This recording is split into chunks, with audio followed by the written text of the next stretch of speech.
Welcome to the Therapy for Black Girls podcast, a weekly conversation about mental health, personal development, and all the small decisions we can make to become the best possible versions of ourselves. I'm your host, Dr. Joy Harden Bradford, a licensed psychologist in Atlanta, Georgia. For more information or to find a therapist in your area, visit our website at therapyforblackgirls.com. While I hope you love listening to and learning from the podcast, it is not meant to be a substitute for a relationship with a licensed mental health professional.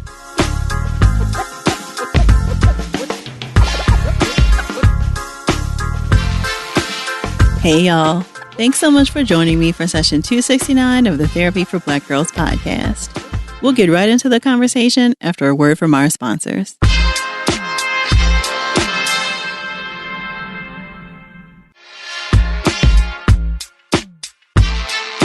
It can be hard to know where to start to get solid information about food and nutrition, as so many sources share information that is incorrect and can be damaging to both our health and our relationship to food. Joining me today to share their insights and expertise about all things food and nutrition are registered dietitians and certified diabetes educators, Wendy Lopez and Jessica Jones. Wendy and Jessica are also the hosts of the popular podcast Food Heaven. During our conversation, they provided definitions to some important terms like intuitive eating and diet culture. We discussed the cultural nuances that impact our relationships to food, and we discussed how our relationship to food impacts our mental health. If something resonates with you while enjoying our conversation, please share with us on social media using the hashtag TBGInSession, or join us over in the Sister Circle to talk more in depth about the episode. You can join us at community.therapyforblackgirls.com. Here's our conversation. Thank you so much for joining us today. I'm so excited to chat with both of you, Wendy and Jess. Thank you. I feel like this is a highlight of our career, being on this podcast. Likewise. I've been such a fan of you all. You know, there were not very many Black girl podcasts starting out, and I feel like y'all are some real OGs in the game, so it's an honor to chat with you all. Oh, thank you. So excited. So tell me a little bit about what inspired you both to go into nutrition science. Yeah, so I can start with that. I was actually a journalist before I was a dietitian. I still do love journalism and I still write, but this was around the time, like 2006 was when I graduated college, and the blogs were just starting and the journalism was really changing and becoming more unstable. And I also made literally no money. Not that it's about money, but I was like, I'm going to make a lot of money in nutrition. Just kidding. So I ended up wanting to go back to school, have a career where I knew I could be more of an entrepreneur and also feel like I could directly help people improve their health, with their nutrition, their quality of life. And I also discovered a real love and passion for science, like nutrition science specifically, that I didn't know that I had. So yeah, it's kind of just started from looking to do something different from journalism. It just evolved. And what about you, Wendy? Yeah, so I didn't even know that nutrition was a possibility professionally. So I met Jess and she was on her way to becoming a dietitian. I was like, oh, wow, that's actually a career choice. And I was like, I'm interested in that because I was struggling with some health issues. Also, the neighborhood that I grew up in, that I was living in, there wasn't really much access to fresh food. And so I thought that it would be really interesting to learn more about food justice and nutrition science. And so Jess and I started working together at a farmer's market in the Bronx. And I was just really inspired by the community that we were working with. We would provide tools that were culturally relevant, and we saw how impactful that was in them incorporating changes and also just being receptive to the information that we were giving them. From there, we were like, oh, maybe we can do something with this. And that's when I decided to pursue the career professionally. And Jess and I started our passion project on the side. Nice. So how did you both meet? Through a mutual friend. Yeah, in we Brooklyn. met at a Black activist meeting. Nice. And were you a part of MXG and Wendy, or were you just there with? Okay, so you were part of it. Our friends were part of it. They brought me to. It was really a potluck hangout, and Yeah, we didn't really talk much there, but then it was just, summer in Brooklyn. So I kept seeing her over and over. And then with the mutual friends, we ended up like hitting it off. Nice. And so it sounds like this kind of started by you all just kind of having some shared interests. Jess, it sounds like you were kind of starting your career. And so how did all of that become then Food Heaven and the Food Heaven podcast? Yeah. It's been a journey. It's been a journey. So basically, we, like Wendy said, we had been working together at farmers markets, doing nutrition education in underserved communities like Brooklyn, the Bronx, Harlem, Washington Heights, and New York City. And we were like, like we have really good chemistry. We really love what we're doing. How can we try to reach more people with this message? And so we ended up doing a show actually on Brooklyn Public Access Television. I remember like one summer you had to become a producer, I think, and like do all these courses with, it was called BCAT. And we did that. And then we ended up having a show, which I feel like it's still running because they always are like, your show has been renewed. So, and then we decided to put it on YouTube because we're like, okay, like our friends and family who aren't living in Brooklyn or don't have TVs, they can't see our show. So we started YouTube. And then from there, it just evolved. Like I eventually moved back to California. And that's when we decided like, oh, how can we continue this work in a way that is sustainable and makes sense? And so that's when we kind of thought about creating a podcast. Yeah, with the podcast, it's also evolved a lot because initially we were focused more so on topics related to like food, nutrition, the science of it all. But then as our brand has evolved throughout the years, because at this point we've been doing this for over 11 years. And so we started learning more about health at every size, food justice, intuitive eating. And so our focus has also kind of pivoted throughout the years where now we talk about so many different topics, both within like everything that I just spoke about, but also like financial literacy. We speak about real estate, like all things you might not think are like directly related to wellness, but they are because they impact our quality of life and our stress and our mental health. So we kind of take on a more broad approach. And also with the podcast, we just think about like what we want to talk about. So we're like, who do we want to chat with and catch up with? And then we'll kind of use that to guide the people that we bring on. Mm-hmm. So I appreciate that you shared, Wendy, early around how you all started having some of these conversations in farmers markets and like, living in areas where like food wasn't readily available or, fresh produce and those kinds of things. And I'm wondering, how have you seen the community respond to some of these conversations? So if I think about like my own growing up, I feel like there was like health classes where I think when I was younger, it was like the food pyramid, right? Like I think is now colors on a plate or some new terminology, but it feels like, conversations around food weren't really in the connection to health, weren't really things that we were having. And so what has been the community's response to these conversations? It's been really positive. I mean, I think initially there's some resistance there because like you said, with the history of like the food pyramid, and I think the conventional ways of teaching nutrition are very Eurocentric. And so especially for people of color, they're very closed off. I remember when I was working in a clinic and I came in as like the new dietitian, for months, patients would not want to come to my office because they thought that I was going to take on the same approach as a dietitian that was there before, where it's like, this is what you need to eat.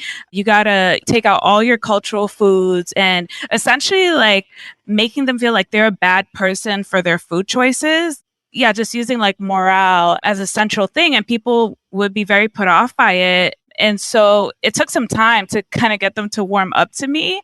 But then when you start talking to people, you find out that it's not just food. There's like just so many issues that are surrounding food, like family dynamics, trauma, immigration, like just all of these things that once they start trusting you, they start to unpack. So, I've learned as a provider that it's really important to take on that patient-centered approach and really just listen versus doing the more old school approach, which is like you just tell people what to do. You give them handouts and you're like, all right, this is what you need to do to like get your blood sugars under control. It just doesn't work.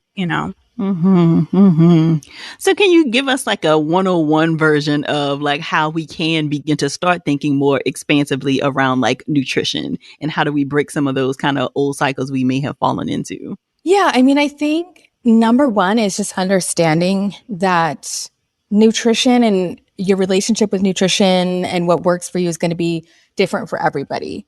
Because I think people come to us expecting us to say, this is what it means and this is what you need to do. And really, it's very personal.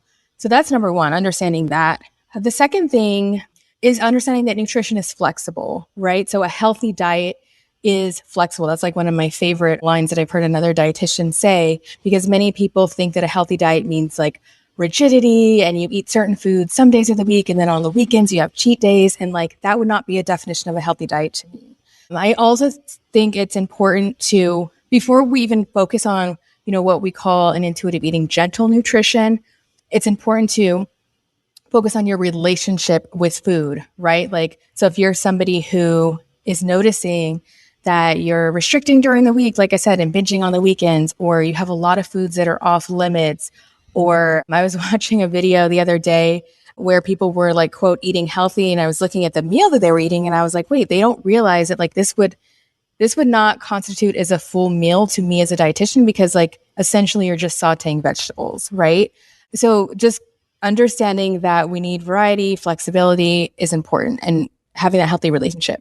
And then in terms of specifics, I always like to encourage people to try to have at least 3 food groups per meal. So aiming to have a carbohydrate, which would be anything from tortillas to yuca to peas, corn, rice. I also encourage people to have protein, which most people are more familiar with protein. So that would be things like chicken, tofu, tempeh, eggs, beans.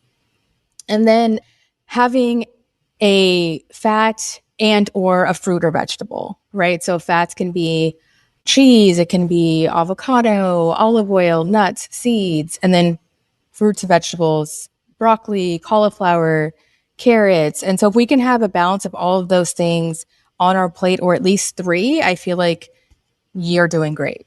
So you mentioned a couple of terms that I've heard kind of in passing, and I'm sure others have also, but I'd love for you to dig a little deeper into. So you mentioned this idea of intuitive eating and gentle nutrition. So can you go more in depth about those?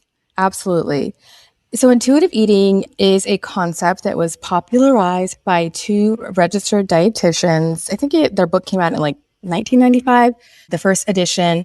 And it's all about getting back in touch with like our body's needs, wants, and desires for food, and focusing more on internal cues.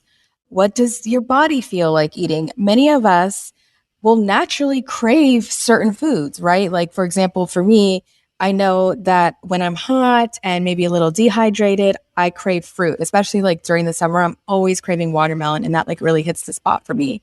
So it's focusing on those internal cues and weeding out the noise and those external cues like calorie counting or following whatever diet on Instagram, because in the long run, that's not going to help you have a healthy and positive relationship with food and be able to trust yourself, because intuitive eating is also all about building trust with your body. Yeah, we want to focus on what's going to help facilitate that. Mm-hmm. And is gentle nutrition like an extension of that, or is that kind of something a little different? Yeah, gentle nutrition is absolutely an extension of that. And again, that's one of the 10 kind of principles of intuitive eating. But people often want to start out with the nutrition because that's what we're conditioned to think. It's like all about, doing this huge overhaul and doing it overnight. But with intuitive eating, we focus on building that trust first, respecting our body, right? Respecting our body's kind of like natural weight and shape when we are listening to our hunger and fullness cues. And the gentle nutrition is leaning in on those things that I mentioned, like trying to have a variety at your plate. Obviously, we all know like vegetables are healthy in the context of a balanced meal. So just adding that variety, diversity, and yeah, doing that consistently. I appreciate you saying that. Just like that, we typically want to start with the nutrition because that's kind of what we've been conditioned. Like, okay, like let me have one of each of these food groups, and like that kind of thing. But it sounds like foundationally, it really is more important for us to start with developing or really examining our relationship to food and trusting your body. I really appreciate that language. Wendy, can you go a little bit more in depth about how would we even start to examine our relationship to food, and what does it look like for us to trust our body? Yeah, it's important to have some level of self-awareness when you're eating, because I think a lot of our decisions, especially now with the internet, like there's just so much information coming at us left and right about what we should be eating, about what good nutrition looks like. And I find it helpful to just pause and tune into your body's needs, like Jess said. And also, your body's needs are changing literally every day. Like, if you're menstruating, for example, your body's needs are going to be very different from another time during the month. Or if you're pregnant, for example, like there's just so many different factors. And so I think it's important to check in every day. And it doesn't have to be like very time consuming or like energy draining. It's just like being present when you're having your meal and asking yourself questions like, how do I feel when I'm eating this meal? Why did I decide to eat this meal? Do I even like sweet potatoes? Is kale something that I actually enjoy? Or am I eating it because I was told that this is what I need to eat to be healthier? Because like the reality is that there's just so many different foods in the world, and there's so many different ways to eat healthy regardless of what culture you're from. And so that's why I think the flexibility is really important. It doesn't just look like one thing. You can decide what it's going to look like for you based on your preferences. If you like ice cream, then there is a place for that. It doesn't have to be like demonized or moralized as bad food. Yeah, and well, I don't want to say like real, but for me, real ice cream is like the fatty ice cream. Because the other thing is like when we try to have these diety foods that aren't the quote like real thing, sometimes that may work for you and maybe you feel better having those things. But oftentimes, at least for many of my clients, they find that they're not actually satisfied from having the sugar-free whatever, or there's certain brands of ice cream that barely have any calories, and so you end up eating more of that than if you were to just have had a scoop of what you really wanted. Mm-hmm. Yeah, just when you mentioned like, oh, in the summertime, I find myself like craving watermelon. I'm thinking like, oh, well, that's not like an awful craving to have, right? Like it's watermelon. But I hear you saying like, even if you're craving ice cream, like there is a way to have that and still kind of look at the fullness of what you're eating in your nutrition. Yeah, that's a Yes. great point. Because a lot of people would be like, well, the watermelon is like the healthier choice, Yeah, Let me that's go for a watermelon. But if your body is actually craving ice cream, you can eat all the watermelon you want. You're still going to, in the back of your head, you're going to be like, damn, I want some ice cream. yes. Maybe that wasn't the best example. Because for me, it's like if I'm craving ice cream, I'm having like I was with Wendy this weekend, and it's like I had ice cream. The other thing I want people to pay attention to is how do you feel? Because I think people often, with intuitive eating, they're like, oh, well, you're just saying it's a free for all. Like, I'm going to be craving ice cream all day, every day. In reality, if you're really in tune with yourself and trusting yourself, you're not going to eventually, like in the beginning, you probably will crave ice cream all day, every day if you're used to restricting it. But with time, you'll be able to check in, like Wendy's saying, and say, how did that feel having ice cream for lunch? Like, I know that there's been a lot of times where I've had ice cream for lunch and I'm like, well, I kind of like didn't feel the best like after. I know for me, I tend to do better if I have it after a meal because my blood sugar levels are a little more stable. So I'm not going to have as much of a crash. So I think it's kind of just really paying attention. Just to go back to that YouTube video I was watching where the person was trying to eat healthy and they were having just like stir fry, but with like cauliflower rice. And then the stir fry was like just vegetables, kind of no protein, no nothing. And I was just thinking like, I bet they're going to say like in the next like 5 minutes, they were really hungry after that. And sure enough, she's like, okay, it's been an hour and like I'm already starving. And I mean, there's nothing wrong with that per se, but that's another part of intuitive eating. Like, what would it feel like if I were to have had that stir fry, but added some protein, added some more flavor factor foods, had actual rice, added olive oil? Like, how would that change your satiety and your fullness? How long would it last then? And it wouldn't make you feel like healthy eating means you're just going to be hungry all the time, because that's not the case when you're eating enough. Mm-hmm. Mm-hmm. So something that you mentioned earlier, Wendy, was health at every size, HAES. I'm sure a lot of people have seen that abbreviation. Can you tell us a little bit more about what health at every size is? Yes. So it is a movement that was started by health professionals, and it addresses weight stigma and also health behaviors that promote our well-being that have nothing to do with weight. Because in the conventional medical and nutrition approach, weight is at the forefront. It's always BMI. It's always hop on the scale. Let's see what your weight is. And so it takes on, I think, a more holistic approach to health where we look at things like culture, like gender, like social status, like all of these things that might be impacting your food choices, food access, all of these different things, instead of just being like, oh, well, how much do you weigh? And these are the recommendations that we're going to give you based on that. More from my conversation with Wendy and Jessica after the break.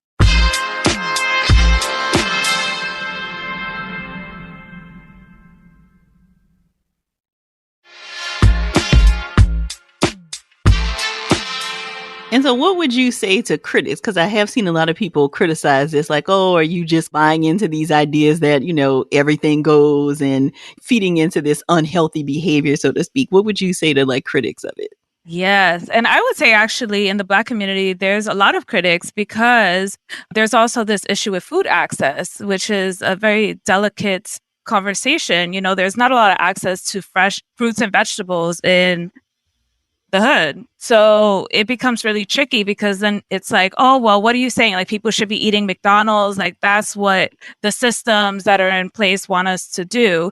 And it's like, well, we can talk about both things simultaneously. Like we, of course, want to increase access to fresh food in low income communities. But also as dietitians, we don't want people to be consumed by their food choices because really, I mean, food should be an enjoyable experience. It shouldn't be something that's taking up so much energy in your brain. And especially as a Black person, we have so many other things that we have to think about in this world that like you stressing out about, a slice of pizza that you ate is like, do you really want to put that much energy into that? And also, is it really having as much impact on your health as you think it is? Because really, like, I think issues like food access, access to healthcare, mental health, all these things are much more important, I think, than like you having a slice of pizza or whatever. I think people kind of like zoom in and they really just focus and put so much energy into those things where really there's like so many bigger systems in place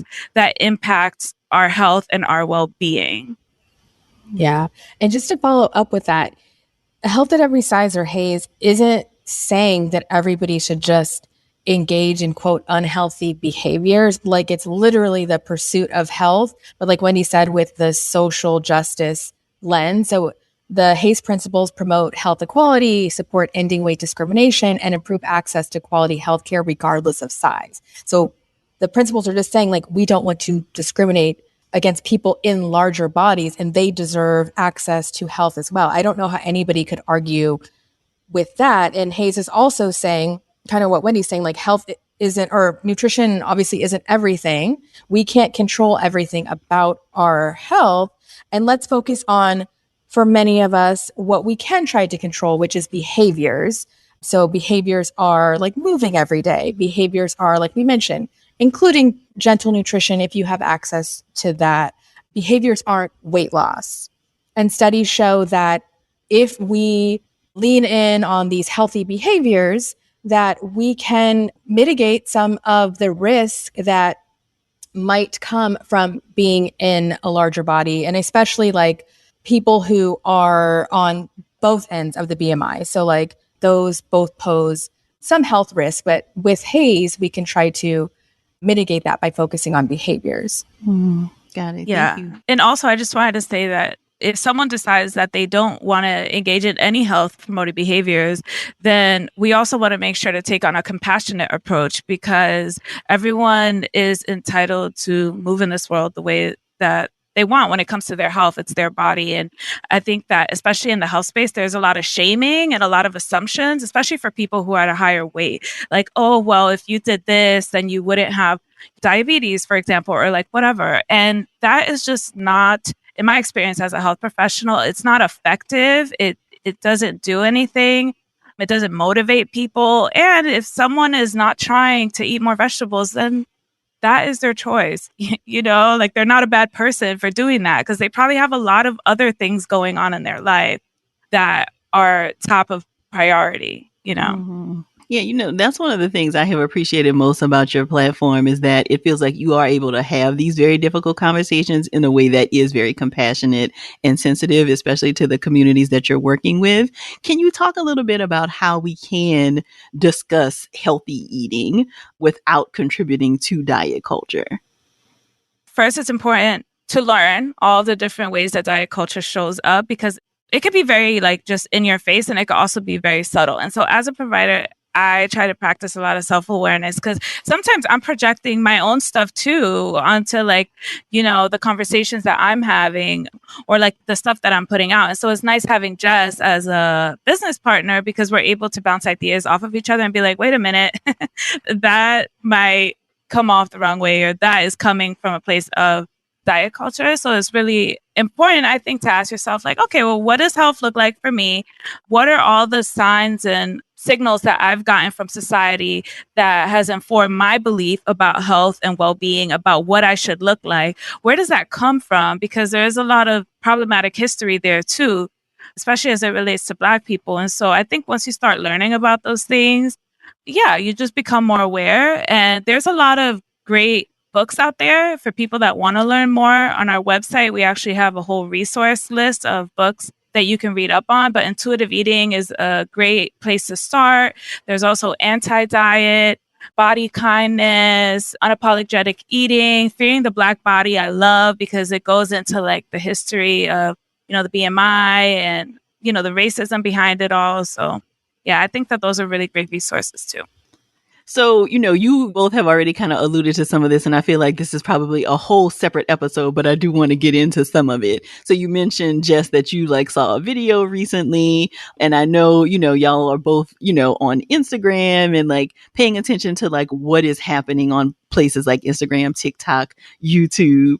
And I can imagine some of it makes you want to scratch your head because there's just a lot, right? And so I'm curious to know what you have been observing. It definitely feels like a lot of diet fads are repackaged in some ways in places like Instagram and TikTok. So what have you been observing? And tell me how your job has been impacted, because you all have been doing this long enough to kind of know a little bit about what it was like to practice as a dietitian before social media became such a big thing and now. So I'd love to hear your reflections on those things. Oh God.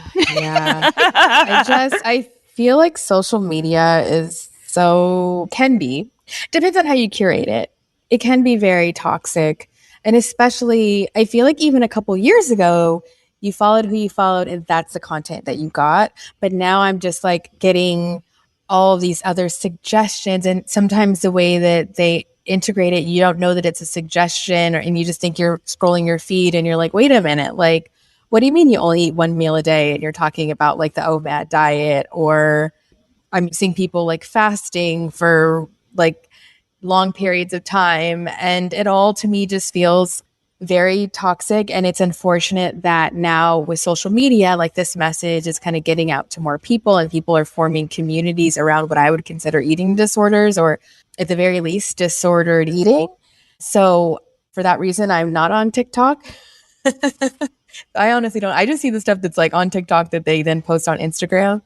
Another part of it too is I think a lot of creators are trying to beat the algorithm or figure out the algorithm. So it's almost like you have to be more extreme with your content and what you're doing, and more extreme with the diets and the before and after pictures and the, really quick weight loss. So I think, it's just figuring out how can you create a safe space for yourself. And maybe that means logging offline because it can be really bad. Are you on TikTok, Dr. Joy? I'm on there to watch kid videos and food, quick desserts and stuff, but I'm not really on there. I have a couple of videos, but not a whole bunch. Okay. Yeah. Yeah. I enjoy talking to people that have been around for a little bit longer in social media and just kind of get their perspective on things because it's changed so much. And with TikTok, the content is just so quick and so catchy. And I'm just like, oh my God, like my brain is like, I feel like I'm on some kind of drug or something, like watching all these videos and this constant like influx. And personally, I'm just like, I can't keep up. I feel like my head is just like spinning with especially with TikTok. So I'm curious to see like how social media is going to change in the next few years and what direction it's headed in. Because I'm like, I could barely keep up with what's happening now. I can't imagine in 5 years. Mm-hmm. Yeah. I agree. And I think that's interesting language that you use, Wendy, like that you feel like it's on a drug because, there's all this research that talks about like dopamine being activated, like when we are on these platforms. And so some of that is built into it, right, to keep us there. But I definitely think as a mental health professional, there are definitely some concerning things that I see. And I think you're right, Jess, that it feels like people are being encouraged to be more extreme in their viewpoints because that is what like gets the likes and the engagement. So I would imagine as, dietitian and health professionals in your lane, that some of this stuff that you see is concerning in that same way. Oh, totally. Yeah. The food is like just the recipes alone. You're like, what? I would never eat that. But it's like, what is going to get the most attention? What's like the most extreme? What is, like, let's do a Snickers sandwich or something. And I'm like, what? This doesn't make any sense. But, it's like, it's all for the likes and the engagement. It's crazy. Yeah. The shares and the saves. Right. So you mentioned this fasting thing, and I definitely have seen that come up several times too. It definitely seems like at certain points of the year, people do maybe more fasting. Can you talk a little bit about what fasting is and why it might be a concern? Yeah, so fasting is just when you don't eat for a certain period of time. And I know that there are levels to it. So there's some people who may fast for like 12 hours. And then there's other people who fast for days. I even saw speaking of YouTube, a YouTuber who his video was, I didn't eat for 30 days. And I'm just like, are you kidding me? Like, for why? For likes, for views? Like, I don't get it. And so there's that extreme as well. But for me, as someone who is a big advocate of intuitive eating and listening to your body, like fasting by nature of fasting is all about like not listening to your body, right? Because you are essentially like ignoring your hunger cues. And with time and with, just ignoring them consistently, they're going to, for many people, they end up like kind of turning off or not being as loud. And then when they stop fasting, it becomes confusing. So I just don't understand why somebody would want to go against like what their body is asking for. Like, again, hunger is like your body asking for food. I'm not a fasting expert per se. And I know that like that's out there too, where people are like big advocates because of X, Y, and Z. But from the research that we have done, it is very important to eat consistently, have at least 2, but ideally 3 meals per day with those food groups, because also when you're fasting for that long, you're not meeting your nutrition needs, right? Because you don't have as many opportunities to get in your vitamins, your minerals, those micronutrients. And so it's not something that I personally recommend. And I have many clients, were formerly doing these fasts that they've seen on the internet and stopped doing them and then feel like they're completely disconnected with their bodies and don't even know where to start. Mm-hmm. So we talked about diet culture a little earlier, and I want to go back to that conversation to hear, do you think that there's something different about the way diet culture maybe shows up in the Black community versus other communities? Like, what does it look like? Maybe is there a particular spin on it in our community? Yeah, so we had a whole podcast episode about this with another dietitian and just talked about how in the Black community, it's definitely different. Like, our beauty standard may not be Gwyneth Paltrow, but for many of us, it's kind of like that Fashion Nova look, right? Like I'm thinking of Cardi B, where it's like the snatch waist, the big booty, the perky breasts, and also kind of that pressure to have a baby and then snap back immediately. The interesting thing is, a lot of that for so many people, like it's not even natural and it's achieved by plastic surgery. I'm just learning about like the whole like kind of Black market plastic surgery culture on Instagram and on TikTok, where a lot of young women are preyed upon And these plastic surgeons are like reaching out maybe from different countries and encouraging them to get like the Brazilian butt lift, like, oh, it's going to help you with your platform. It's going to help you get more followers. And living in LA, I'm just seeing the beauty standard and how it's so different for Black people.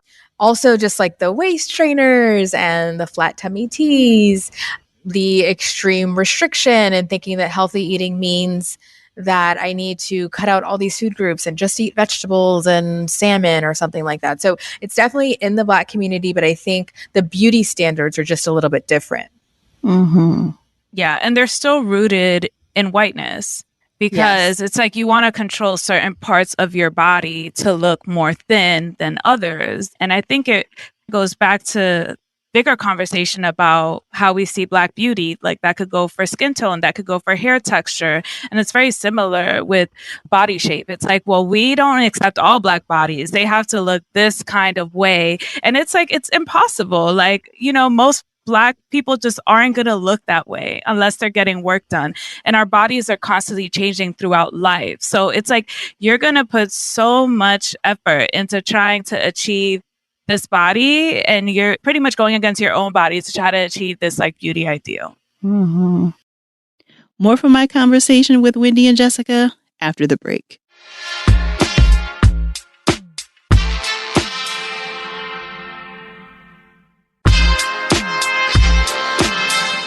I'm glad you shared that, Jess. I did not know that young women were being targeted by like plastic surgery. Yes. Like that is incredibly concerning. So you guys have to read this book. It's called Get Rich or Die Trying. Wendy put me on. And it's about like deceit and like scamming in the influencer economy. And it's by a Black journalist based in the UK. And he just talks about all these stories and all these interviews he's done with people and how deceptive it is, because these surgeons will prey on people and they'll have like somebody who they may offer surgery to at a discount or for free and say like, oh, like tell people to work with me, but not really disclosing that they had the surgery for free or that most of them had like negative health outcomes because of it or they didn't heal well. So I'm just like, oh my God, this is just so toxic. And this is why I need to just get offline.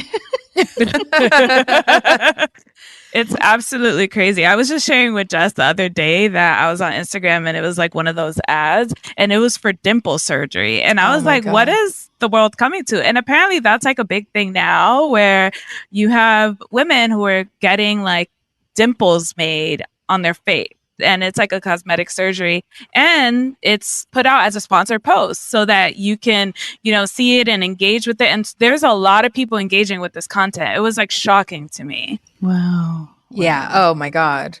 And it's just like these young faces, like what is this going to look like in 20, 30 years? And like when I'm looking at these pictures of people with the dimple surgery, it's just like these permanent like indentations on their face. And I'm just like, the beauty standards, I just can't, I can't get with it.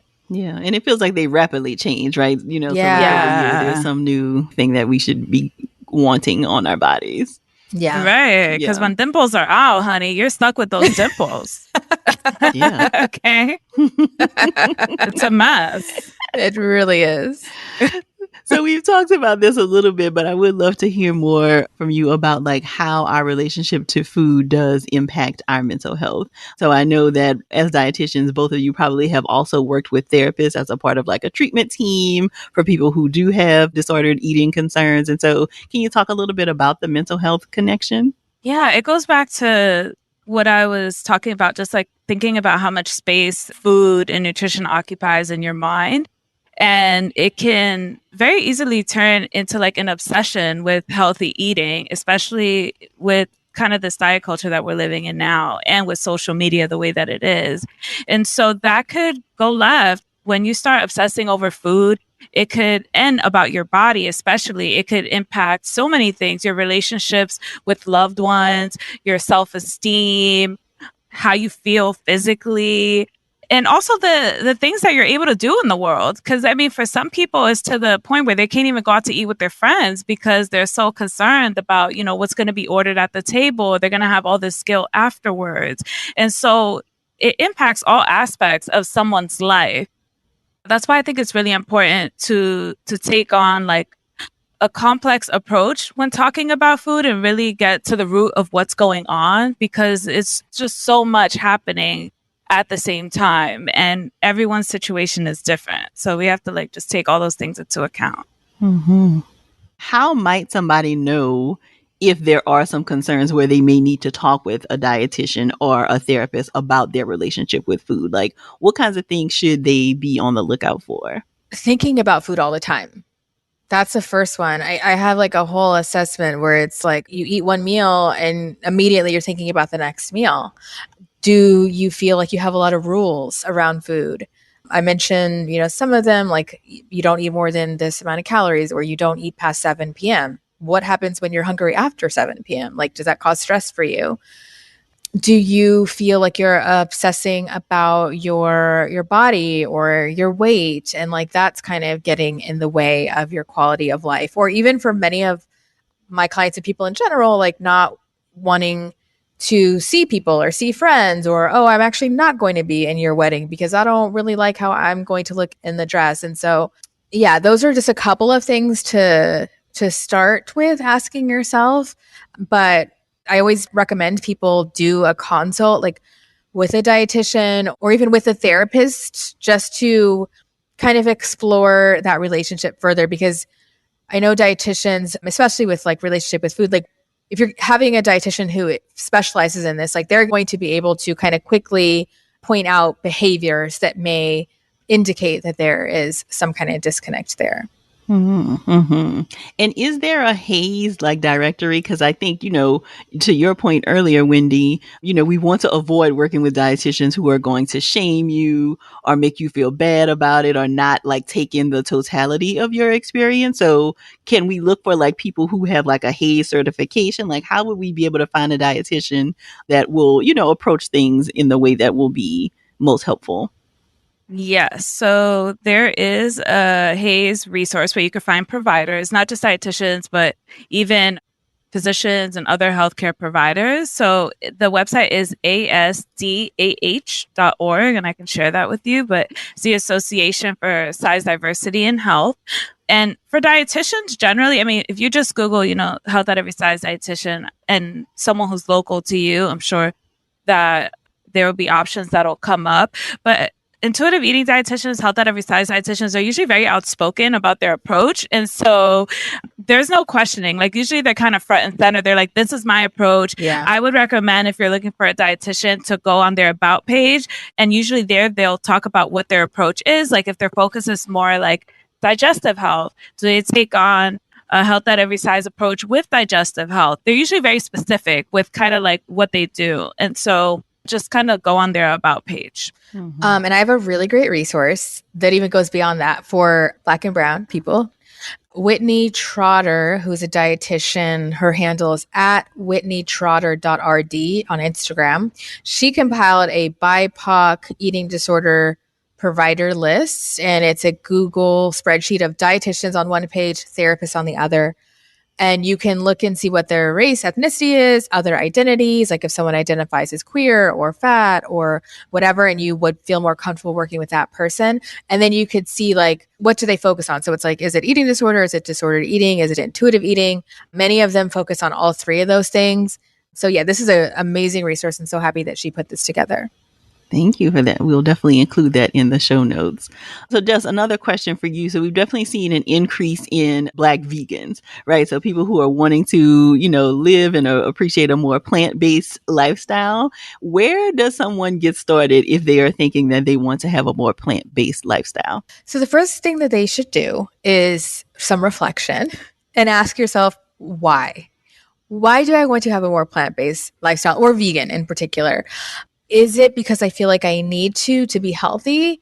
Well, we know that that's not the case, right? Like we can still get some of those health benefits by incorporating more plant-based foods, but we don't have to go all the way as to say that we're being vegan.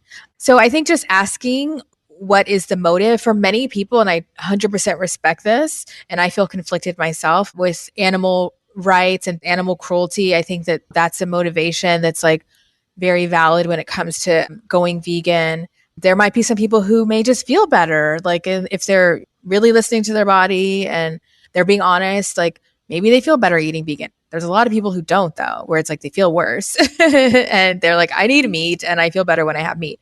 So I think really kind of exploring, and I have a lot of clients who come thinking I'm going to be like, oh, you should eat vegan. Like, let's talk about that. And really, I kind of challenge any assumptions that they might have about veganism. But if you look into it and you really do some reflection and you decide like, oh, this is something that's for me for whatever reason, I think the number one place to start is Vegetarian Nutrition Resource. I can send the link for you guys for the show notes, but they have some really good just like handouts and studies and mythbusters that I think is very helpful for people. And I think most importantly, we want to make sure we're eating enough with a vegan diet because there's so much fiber, because there often tends to be more vegetables. You can be hungrier. And so you might have to actually eat 5 meals a day, 6 meals a day, so that you're able to get like enough calories in, enough energy, enough nutrition, enough protein. Whereas if you're eating a diet that includes meat, it might be a little bit easier to do that with like less volume. Because I know that sometimes is a complaint for people following a vegan diet where it's like, oh my God, like it's a lot of volume. It's a lot of chewing. So yeah, making sure you're eating enough. And then I think the same thing applies with the gentle nutrition, trying to get in a variety of food groups, because I know many people, they just focus on the vegetables and like rice or whatever carb, and yet they're not thinking about protein, they're not thinking about fat. And we really, in order to get all those, like I said, vitamins, minerals, macronutrients, we have to have a variety at most meals. Well, y'all have shared such a wealth of information. I'm so appreciative for you both. Tell us where we can stay connected with you. What is your website, as well as any social media handles that you want to share? Our website is foodheavenmadeeasy.com. And we also have a podcast. It's called the Food Heaven Podcast. So you can find that on iTunes and Spotify and all the things. And then on Instagram, we're at Food Heaven. That's where we're most active. Yes. And then if people are looking for more specifically, like for intuitive eating within the BIPOC community, I do have a course. It's jessicajonesnutrition.com. You can find it on there, and it's called Food Positive. And for anybody who is listening who wants to join the course, I am offering 50% off. So the coupon code is therapy. So you guys can do that. And that's pretty much like all of the work that I do one-on-one with clients. And unfortunately, I'm not accepting any clients anymore. But yeah, that's another resource for folks. We love it. We love a good discount code. So we appreciate you sharing that. And it sounds like y'all have also developed a very thorough resource list on your website. So we can send people there also. Yeah. Absolutely. Every books, the podcast is such a wealth of information too, because we've been doing it for so long. And there's every conversation's on there. Perfect. Well, thank you so much for joining me today. I really appreciate it. Thank you. I'm so glad Wendy and Jessica were able to share their expertise with us today. To learn more about them and their work, be sure to visit the show notes at therapyforblackgirls.com/session269. And don't forget to text 2 of your girls and tell them to check out the episode right now. If you're looking for a therapist in your area, check out our therapist directory at therapyforblackgirls.com/directory. And if you want to continue digging into this topic or just be in community with other sisters, come on over and join us in the Sister Circle. It's our cozy corner of the internet designed just for Black women. You can join us at community.therapyforblackgirls.com. This episode was produced by Frida Lucas, Elise Ellis, and Gabby Gladney, and editing was done by Dennison Bradford. Thank y'all so much for joining me again this week. I look forward to continuing this conversation with you all real soon. Take good care.